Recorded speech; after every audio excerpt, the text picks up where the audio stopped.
Safe city परियोजना को लेकर बोले सीएम योगी, 3 माह में 18 सेफ सिटी वाला राज्य बनेगा यूपी। विभागों की जिम्मेदारी, प्रगति की होगी समीक्षा।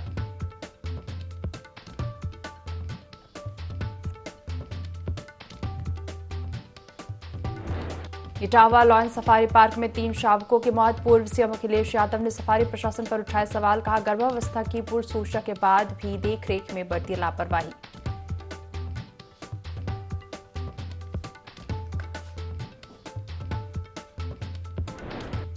तो 2024 लोकसभा चुनाव को लेकर एक्शन में बसपा संगठन को दी जा रही मजबूती। मायावती के निर्देश पर पश्चिमी यूपी के 5 जिलों के जिलाध्यक्ष बदले गए।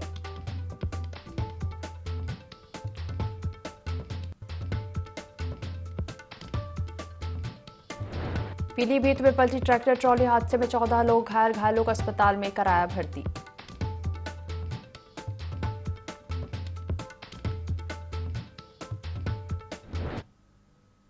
यूपी लाइव देख रहे हैं आप, मैं हूं आपके साथ दिव्या। बुलेटिन की शुरुआत करेंगे लखनऊ से आ रही खबर के साथ, जहां सेफ सिटी परियोजना पर सीएम योगी का बयान सामने आया है। 3 माह में 18 सेफ सिटी वाला राज्य यूपी बनेगा। साथ ही उन्होंने यह भी कहा कि देश का पहला राज्य उत्तर प्रदेश होगा। प्रथम चरण में 17 नगर निगम गौतम बुद्ध नगर सेफ सिटी, दूसरे चरण में 57 जिलों की नगर पालिकाएं शामिल हैं। वहीं तीसरे चरण में 143 नगर पालिकाओं को जोड़ा जाएगा। सेफ सिटी परियोजना के विस्तार की कार्ययोजना तय हो गई है। विभागों की जिम्मेदारी, प्रगति की भी समीक्षा होगी और सीसीटीवी से लैस होगा प्रदेश का हर पुलिस थाना। सार्वजनिक परिवहन वाले चालकों का सत्यापन होगा। किराएदारों को भी जानकारी देनी होगी। पिंक बूथ से जुड़ेगी एनसीसी एनएसएस स्वयं सेविकाएं।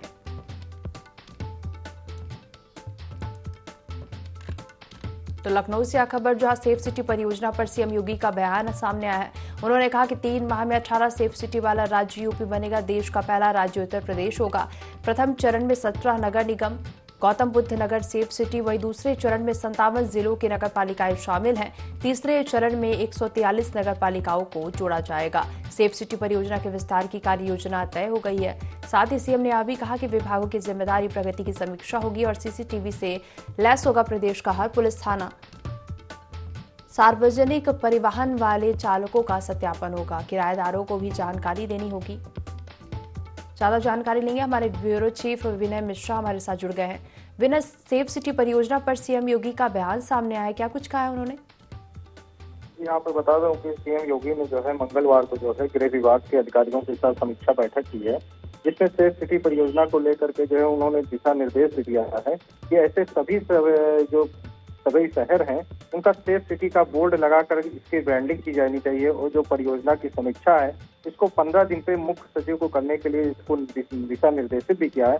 और ये यूपी की जितने 57 जो मुख्यालय हैं और नगर पालिकाएं हैं उनमें भी जो प्रथम चरण में जो है 143 नगर पालिकाओं की सेफ सिटी के लिए जो है ये द्वार बनाने के लिए जो दिशा निर्देश दिए हुए सीएम योगी ने जो है अधिकारियों को दिए।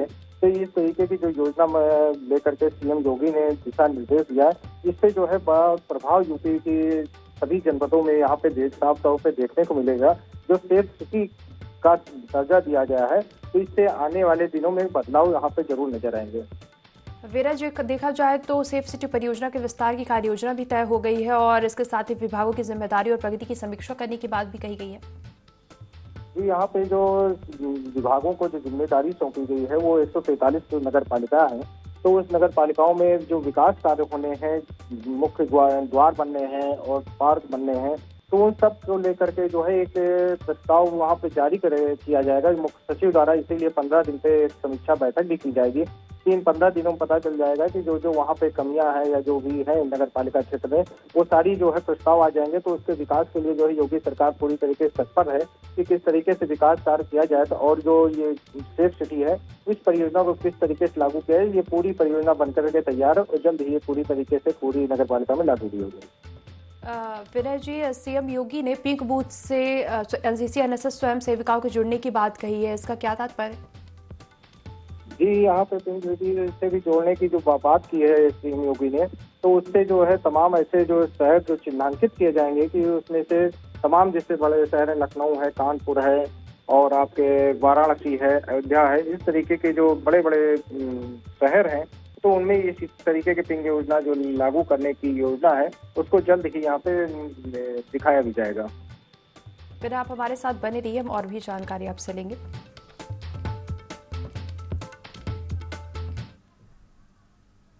आगे बढ़ेंगे और रुक करेंगे लखनऊ से आ रही अगली खबर का, जहां 2024 लोकसभा चुनाव के लिए बीएसपी जुट गई है। संगठन को मजबूत करने में बीएसपी जुटी हुई है। पश्चिमी यूपी के 5 जिलों के जिलाध्यक्ष बदले गए। बसपा प्रमुख मायावती के निर्देश पर जिलाध्यक्ष बदले गए हैं। संगठन के कार्यों को पूरा करने के निर्देश दिए। मुरादाबाद में सुनील आजाद, बिजनौर में दिलीप कुमार, अमरोहा में सोमपाल सिंह एडवोकेट नए जिलाध्यक्ष बने हैं और रामपुर में सुरेंद्र सागर को नया जिलाध्यक्ष बनाया गया। इसके साथ ही मथुरा में गोवर्धन को नया जिलाध्यक्ष बनाया गया है। तो 2024 लोकसभा चुनाव के लिए बीएसपी जुट गई है। ज्यादा जानकारी लेंगे, हमारे साथ संवाददाता, हमारे साथ ब्यूरो चीफ विनय मिश्रा जुड़े हुए हैं। विनय, 2024 की तैयारियों में बीएसपी जुट गई है और संगठन को मजबूत करने के लिए 5 जिलों के जिलाध्यक्ष भी बदले गए हैं। आप बता दो कि बसपा प्रमुख मायावती जो है अभी 2 दिन पहले जो है दिल्ली में बैठक की है और 2024 का लोकसभा जो चुनाव है उसमें अपनी जगह बनाने के लिए जो यहाँ पे काफी बदलाव यूपी में देखने को मिलेगा। और यहाँ साफ तौर पर देखा जा सकता है कि पश्चिमी यूपी में जो है 5 जिला के जिलाध्यक्षों को बदल दिया गया है और ये कवायद शुरू भी हो गई। 2024 का जो चुनाव है तो उसमें किस तरीके से मजबूती से जो है बीजेपी लड़ेगी, तो इसके ले करके जो है नए नए पदाधिकारी, नए नए जिला अध्यक्ष जो है पूरे यूपी में बदले जाएंगे। और उसकी शुरुआत भी यहाँ पे मायावती ने पश्चिमी उत्तर प्रदेश में कर भी दी है, जहाँ मुरादाबाद है, अमरोहा है, रामपुर और मथुरा है जैसे शहर हैं, जहाँ के जिला अध्यक्षों को साफ तौर पर यहाँ पे बदलने का काम शुरू हो गया। जी विनय, जुड़ने के लिए और जानकारी साझा करने के लिए आपका धन्यवाद।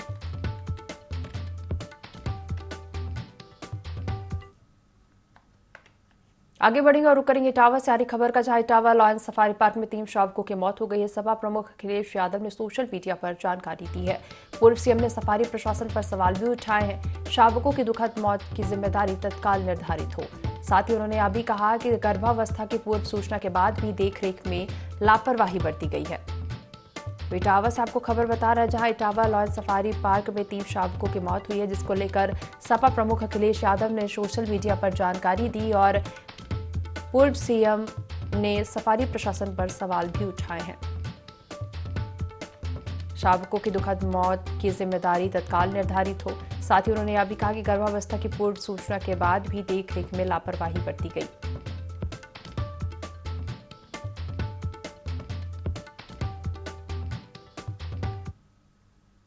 खबरों में आगे बढ़ेंगे और रुक करेंगे लखनऊ से आ रही खबर का, जहां ड्यूटी से गैर हाजिर चल रहे 4 चिकित्सक बर्खास्त हो गए हैं। उप मुख्यमंत्री ब्रजेश पाठक के निर्देश पर यह कार्रवाई हुई है। बाहर की दवा लिखने वाले चिकित्सकों से जवाब मांगा गया है। कंप्यूटर ऑपरेटर अजय के खिलाफ कार्रवाई के निर्देश भी दिए गए हैं और गोंडा के कटरा बाजार सीएचसी पर ऑपरेटर तैनात है। अनुपस्थित चल रहे डॉक्टरों को बर्खास्त किया जाए। साथ ही उन्होंने यह भी कहा कि बर्खास्त करके नए सिरे से भर्ती प्रक्रिया शुरू की जाए। तो लखनऊ से खबर आपको बता रहे हैं, जहां ड्यूटी से गैर हाजिर चल रहे 4 चिकित्सक बर्खास्त हुए हैं।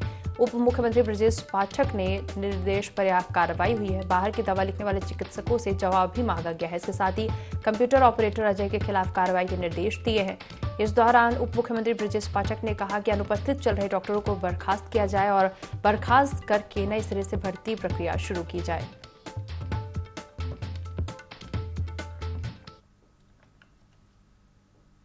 आगे बढ़ेंगे और रुक करेंगे लखनऊ से आ रही अगली खबर का, जहां प्रदेश में बिना बताए 742 डॉक्टर गायब है। अब सभी डॉक्टरों पर बर्खास्तगी की तलवार लटकी है।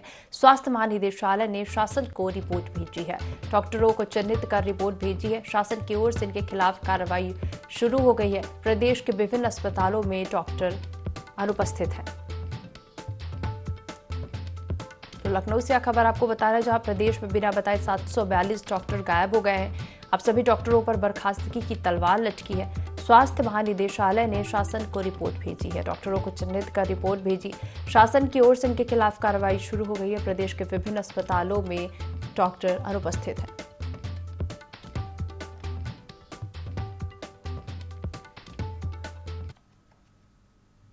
आगे बढ़ेंगे और रुक करेंगे आ रही लखनऊ से अगली खबर का, जहां होमगार्ड कमांडेंट मनीष दुबे प्रकरण का मामला जांच में दोषी पाए गए होमगार्ड कमांडेंट मनीष दुबे पर केस दर्ज होगा। होमगार्ड मुख्यालय ने कार्रवाई की सिफारिश की है और निलंबन और विभागीय कार्रवाई की सिफारिश की है।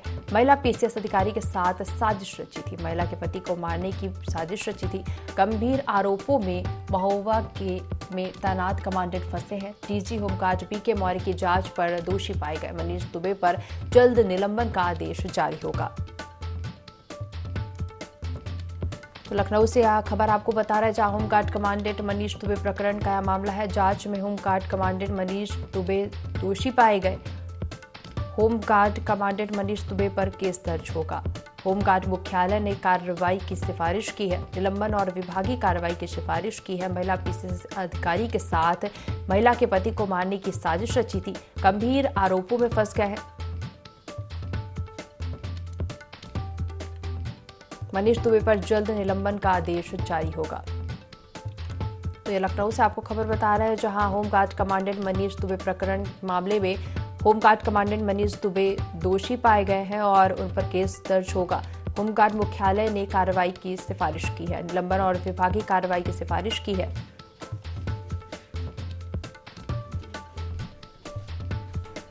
रुक करेंगे लखनऊ से आ रही अगली खबर का, जहां राजधानी में युवक की निर्मम हत्या से हड़कंप मच गया। शराब के नशे में मारपीट हुई और एक युवक ने दूसरे युवक पर फावड़े से वार किया। फावड़े से हमले के बाद युवक की मौके पर ही मौत हो गई। युवक की मौत की घटना से गांव में सनसनी फैल गई। पुलिस ने शव को पोस्टमार्टम के लिए भेजा।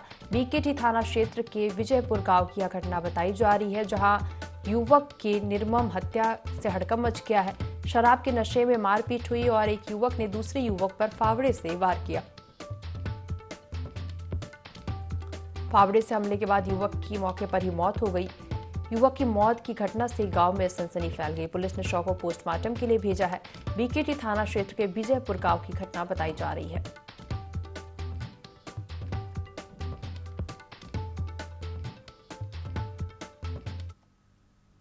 आगे बढ़ेंगे और रुक करेंगे रायबरेली से आ रही खबर का, जहां नकली नोट बनाने वाली गैंग का भंडाफोड़ हुआ है। पुलिस ने शातिर अभियुक्तों को गिरफ्तार किया है।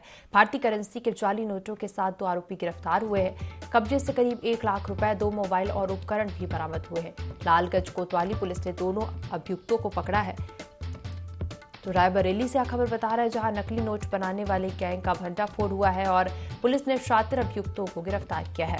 भारतीय करेंसी के जाली नोटों के साथ 2 आरोपी गिरफ्तार हुए हैं। उनके कब्जे से 1 लाख रुपए के साथ ही 2 मोबाइल और उपकरण भी बरामद हुए हैं। लालगंज कोतवाली पुलिस ने दोनों अभियुक्तों को पकड़ा है। तो रायबरेली से खबर, जहां नकली नोट बनाने वाली गैंग का भंडाफोड़ हुआ है और पुलिस ने शातिर आरोपियों को गिरफ्तार किया है।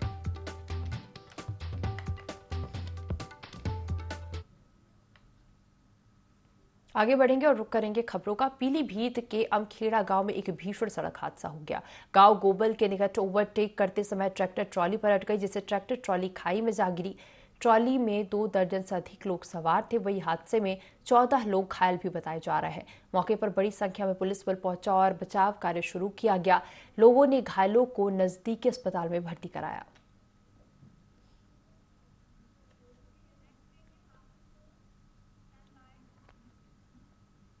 खबरों में आगे बढ़ेंगे। मुजफ्फरनगर पुलिस और एसओजी की टीम ने संयुक्त कार्रवाई करते हुए मुखबिर की सूचना पर 9 अंतर्राज्यीय शातिर चोर को गिरफ्तार किया है। जानकारी के मुताबिक गैंग का मुख्य सदस्य आदिल अभी पुलिस की गिरफ्त से बाहर है। यह गैंग ज्यादातर एनसीआर में वाहन चोरी की घटनाओं को अंजाम देता था।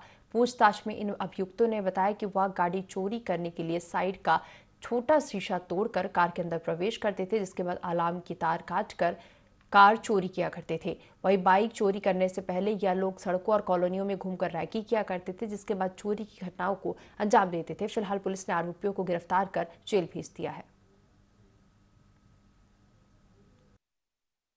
अंतर्राज्यीय गिरोह का पर्दाफाश किया है। ये अंतर्राज्यीय गिरोह हाईटेक चोरियां करता है, स्पेशली वाहनों में डील करता है। वाहनों में भी नए वाहन चुराता है। नए वाहनों में भी इनके पर्टिकुलर क्लास ऑफ व्हीकल्स हैं।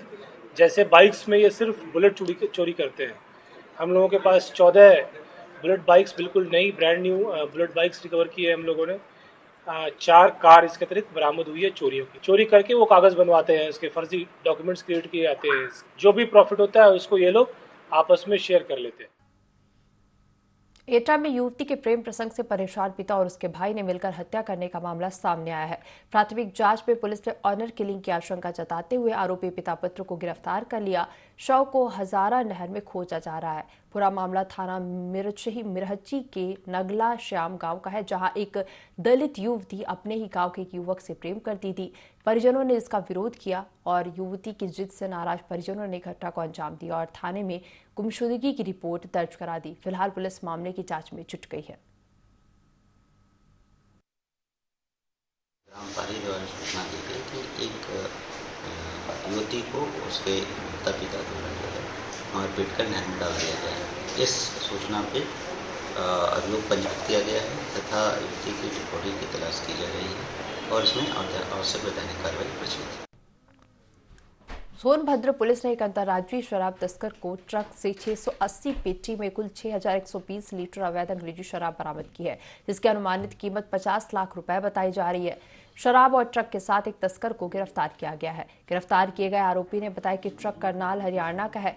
उसके मालिक के कहने पर वह अंग्रेजी शराब की खेप को ऊंचे दाम पर बेचने के लिए हाथी नाला के रास्ते झारखंड ले जा रहा था। नाला पुलिस एसओजी सर्विलांस द्वारा एक डीसीएम जिसका नंबर HR 45B 9818 है वो पकड़ी गई। उसमें 680 पेटी शराब थी इंपीरियल ब्लू, जो कि अमृतसर पंजाब से आ रही थी और जो ड्राइवर था उस चला रहा था जगदीश, वो हिमाचल का रहने वाला है। इसका जो मुख्य मालिक है वो प्रदीप करनाल हरियाणा का रहने वाला है। इस शराब की अनुमानित कीमत 50 लाख रुपए। सोनभद्र पुलिस ने एक अंतर्राज्यीय शराब तस्कर को ट्रक से 680 पेटी में कुल 6120 लीटर अवैध अंग्रेजी शराब बरामद की है, जिसकी अनुमानित कीमत 50 लाख रुपए बताई जा रही है। शराब और ट्रक के साथ एक तस्कर को गिरफ्तार किया गया है। गिरफ्तार किए गए आरोपी ने बताया कि ट्रक करनाल हरियाणा का है और उसके मालिक के कहने पर वह अंग्रेजी शराब की खेप को ऊंचे दाम पर बेचने के लिए हाथी नाला के रास्ते झारखंड ले जा रहा था।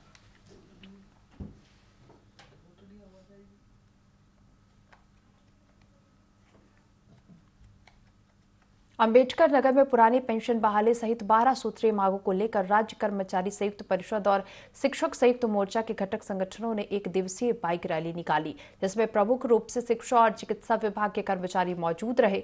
इस दौरान कार्यकर्ताओं ने मुख्यमंत्री को ज्ञापन सौंपा और रैली का समापन किया। वहीं मीडिया से बात करते हुए अध्यक्ष राम नमल वर्मा ने कहा कि मांगे पूरी होने तक आंदोलन जारी रहेगा। अगर सरकार मांगे पूरी नहीं करती तो आगे आंदोलन की संभावना भी देखी जा सकती है।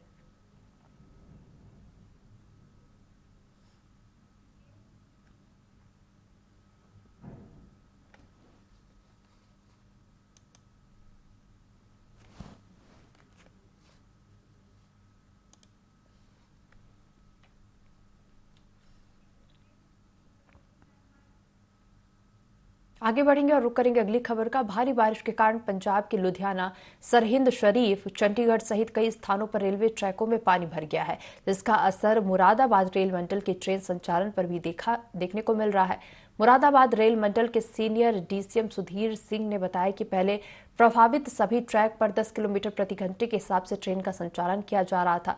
अब पानी ज्यादा आने के बाद मुरादाबाद रेल मंडल के 7 ट्रेनों को रद्द कर दिया गया है। तो वहीं मुरादाबाद मंडल से गुजरने वाले 11 ट्रेनों को बदले हुए रूट से चलाया जा रहा है। मुरादाबाद रेल मंडल से सहारनपुर अंबाला के रास्ते पंजाब अमृतसर आने जाने वाली ट्रेनों को कई स्थानों पर रेलवे ट्रैक पर पानी आने के कारण या तो रद्द किया गया या फिर उन्हें बदले हुए रूट से चलाया जा रहा है। रूट डाइवर्ट कर दिया क्योंकि पंजाब की तरफ में शायद कुछ बाढ़ टाइप का आया हुआ है, तो उन्होंने लक्सर की जगह मेरे को कहा कि मुरादाबाद से आप ट्रेन पकड़ सकते हैं। तो मैंने सोचा कि अभी कवरियों का टाइम चल रहा है तो वहाँ से पकड़ने से अच्छा मुरादाबाद से पकड़ लिया जाए। तो बस मुरादाबाद आ गया और 3 बजे सुबह की ट्रेन होनी चाहिए थी और अभी दोपहर के 3 बज रहे हैं, तो समझिए 12 घंटा लेट हो चुके थे। लोहे के बेंच पे सोना पड़ा जिसपे सोया नहीं जा सकता। बारिश हो रही है और कुछ डैम से भी पानी छोड़े गए हैं, तो कुछ ट्रैक जो सहारनपुर से आगे का है लुधियाना साइड में, चंडीगढ़ से न्यू मोरिंडा वाली जो लाइन जाती है वहाँ पे ट्रेन का काफ़ी जल भराव है। पटरी जो रेल की है वो पानी में है। तो जो ट्रेनें उधर की हैं उसको डाइवर्ट किया जा रहा है। जो हमारे डिवीज़न से जाती हैं उस साइड में हम फिर बेसिकली फिरोजपुर और अम्बाला डिवीज़न के लिए जाती हैं, उसमें से कई ट्रेनें कैंसिल हम लोगों ने की हैं। 7 ट्रेनें हैं जो कि कैंसिल की गई हैं, जैसे देहरादून से अमृतसर, ऋषिकेश से एसवीडीके और ऋषिकेश से गंगानगर। बस्ती में गरीब महिला का घर तोड़ने के मामले में प्रशासन ने बड़ा एक्शन लेते हुए ग्राम प्रधान के अवैध निर्माण पर बुलडोजर चला दिया। दरअसल मामला जमीन विवाद से जुड़ा है। पीड़ित महिला ने ग्राम प्रधान के ससुर से जमीन बैनामा कराकर उस पर मकान बनाया था, लेकिन जमीन का खारिज दाखिल नहीं कराया, जिसके चलते जमीन ग्राम प्रधान पति के नाम पर चढ़ गई। इसके बाद ग्राम प्रधान पति ने महिला के घर पर बुलडोजर चलवा दिया था। महिला का घर गिराने के मामले में पुलिस ने मामला दर्ज किया है।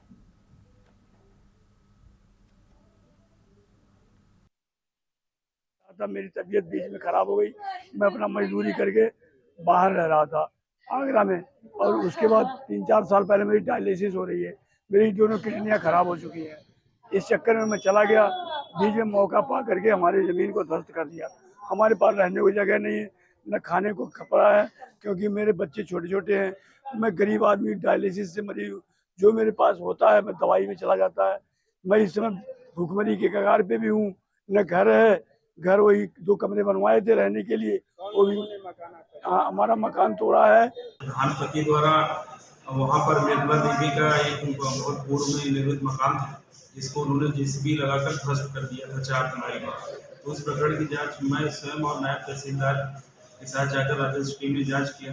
जांच में ये तथ्य भी प्रकाश में आया कि स्वयं प्रधानपति द्वारा ग्राम सभा की जमीन पर और सुरक्षित जमीन पर कब्जा किया गया है, और जब उसकी पैमाइश की गई तो खलिहान की जमीन पर इनकी दुकान का काफी भाग निर्मित पाया गया, और उसको तत्काल जो है ध्वस्त करा दिया गया है, जो खलिहान पर इनके द्वारा प्रधानपति द्वारा निर्मित किया गया। जो प्रधानपति द्वारा निर्मला देवी का मकान ध्वस्त कराया गया। आगे बढ़ेंगे और रुक करेंगे लखनऊ से आ रही खबर का, जहां ओपी राजभर को लेकर बड़ी खबर सामने आई। ओपी राजभर का बीजेपी के साथ जाना लगभग तय माना जा रहा है। 18 जुलाई को एनडीए की बड़ी बैठक होगी। एनडीए की बैठक में राजभर पर साफ होगी तस्वीर। सहमति बनने पर रैली में गठबंधन का ऐलान होगा। कल ही राजभर डिप्टी सीएम ब्रजेश पाठक से मिले थे। तो लखनऊ से खबर आपको बता रहे हैं, जहां ओपी राजभर को लेकर यहां बड़ी खबर है। ओपी राजभर का बीजेपी के साथ जाना लगभग तय माना जा रहा है। 18 जुलाई को एनडीए की बड़ी बैठक होगी। एनडीए की बैठक में राजभर पर तस्वीर साफ होगी। सहमति बनने पर रैली में गठबंधन का ऐलान होगा। कल ही राजभर डिप्टी सीएम ब्रजेश पाठक से मिले थे।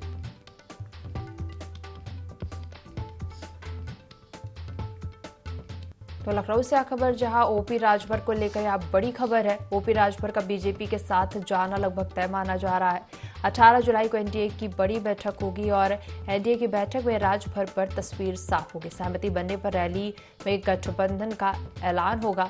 कल ही राजभर डिप्टी सीएम ब्रजेश पाठक से मिले थे। ज्यादा जानकारी लेंगे संवाददाता आशिफ बेग हमारे साथ जुड़ गए हैं।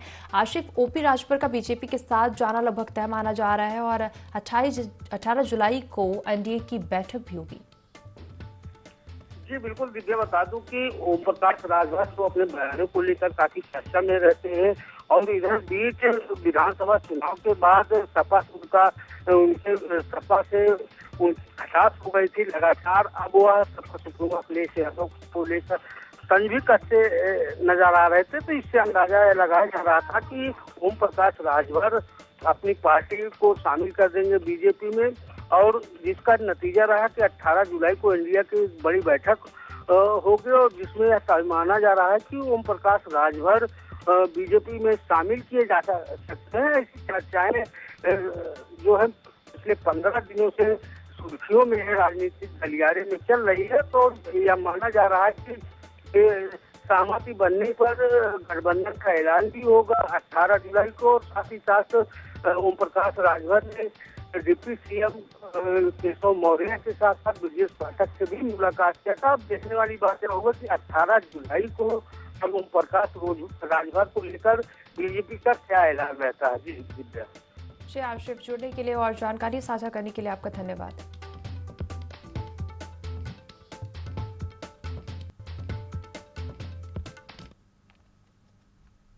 बाराबंकी एसओजी टीम पर बदमाशों ने चाकू से जानलेवा हमला किया है। बदमाशों ने सिपाही अंकित तोबर पर चाकू से कई वार किए, जिसके बाद गंभीर हालत में कांस्टेबल अंकित तोबर को प्राथमिक इलाज के बाद सीएचसी जैतपुर से ट्रॉमा सेंटर बाराबंकी रेफर किया गया।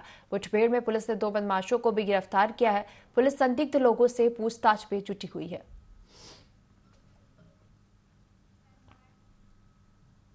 इस बुलेटिन में फिलहाल इतना ही। आप बने रहिए IND24 के साथ। नमस्कार।